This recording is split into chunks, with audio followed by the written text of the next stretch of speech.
Flipped learning is one of those concepts that have been popular for a while. The emergency transition to online teaching in 2020 certainly helped make it more popular, as it forced many of us to think outside the box and find alternatives to our usual teaching strategies. Even I have mentioned it a few times in previous videos.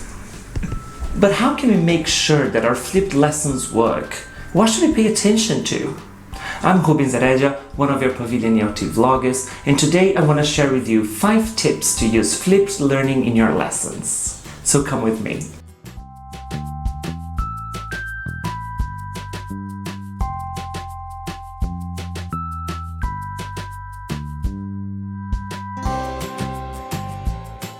The rationale behind flipped learning is that learning can be optimized if students get familiar with the concepts and structures before the lesson, so that the classroom time can be used for practice and feedback, that is, application of what students have learned at home. As with everything that becomes a bit of a buzzword, we should be careful not to end up trying to do it for the wrong reasons. Here's what Russell Stannard had to share with us in his article for Modern English Teacher. Teachers and organizations often come to me and say, I want to flip my classes. This, though, shouldn't be your objective. You choose to flip the classroom because you want to make better use of the time the teacher has with the students, or because you want to encourage more autonomous behavior in your students. So let's cut to the chase. Tip number 1, start small using guided discovery.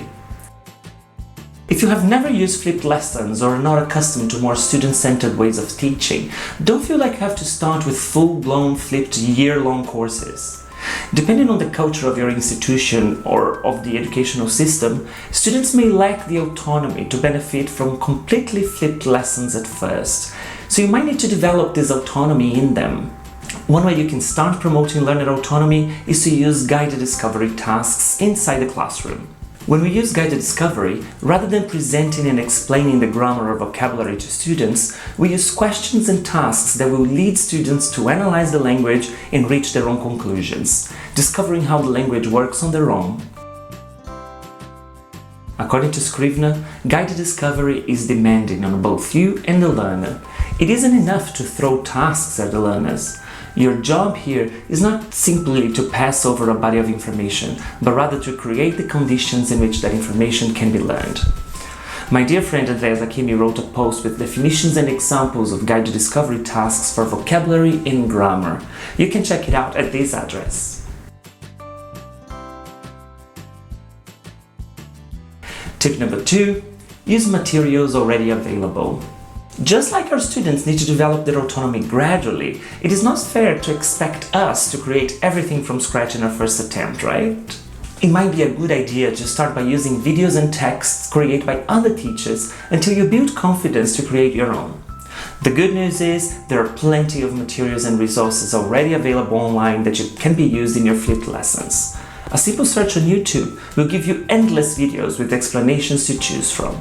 Your job then will be to share the video with the students and add the tasks that will help the students learn from the video. Here are some free digital tools that can help you do that. Add puzzle. Embed questions in YouTube videos. TED-Ed. Create tasks to be used with videos. Google Classroom. Share video, text, and create tasks. With Padlet, you can create a collaborative virtual bulletin board. And with quizzes, you can create gamified quizzes. With Edmodo, you can share materials and create interaction. This is not an exhaustive list, just the most popular tools that you might be familiar with. If you're not a very tech-savvy person, start small, using one of them. Then you can build up to integrate them all and achieve amazing results. Tip number 3, anticipate problems. If you have spent any time at all in classrooms teaching students, you know that things very often don't go the way we expect them to, right? Flipped learning is no different. Students may not really grasp the concepts they're supposed to, there may be misunderstandings, the material can be unavailable by the time students access it. But probably the most common problem is students simply not doing the preparation work at home. We all know that homework is not every student's favorite thing in the world, right? So what do we do when students don't do the tasks and therefore are not ready to engage in the in-class activities we have planned? Well, the First thing that comes to mind is to either use the first minutes of the lessons for students to do the activity they were supposed to, or to provide a brief explanation on the grammar point they should have learned. However, according to Nikki Hockley, a better approach is to let an unprepared student work in a group with prepared students, and it will soon become apparent to them that preparation is needed in order to take part in the class. Ideally, all the students should be doing the preparation work before the lesson, so think of ways in which you could encourage them to keep up to date with the homework. This could go from monitoring the activity completion if you're using a platform that allows you to do it, to including tasks that need to be handed in.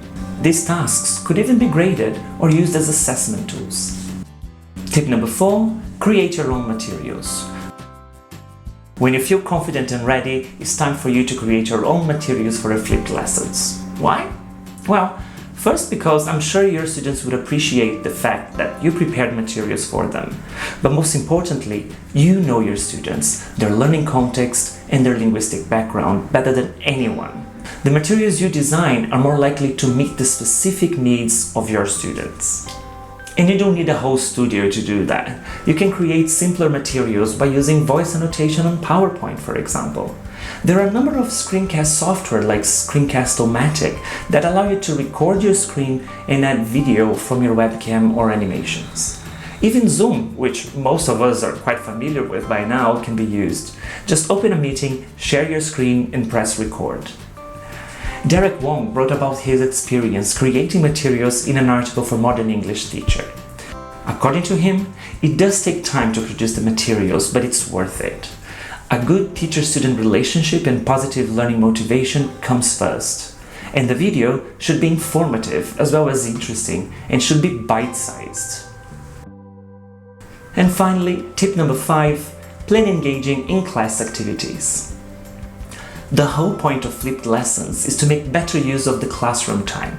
Although creating the material for students to study at home might end up being our immediate concern, it is important that we plan classroom activities that allow students to apply what they have learned in a fun and engaging manner. Here are some activities that could be used. Creating a collaborative poster, problem-solving activities, case study, think, pair, share, fishbowl discussions, or a debate. If you want to see more ideas of activities, check out this website. I hope these tips are useful to you and help you flip your lessons and optimize the classroom time. Let me know about the experience in the comment section below. You can also connect with me on all social media at WhatIsELT. Keep experimenting and keep teaching.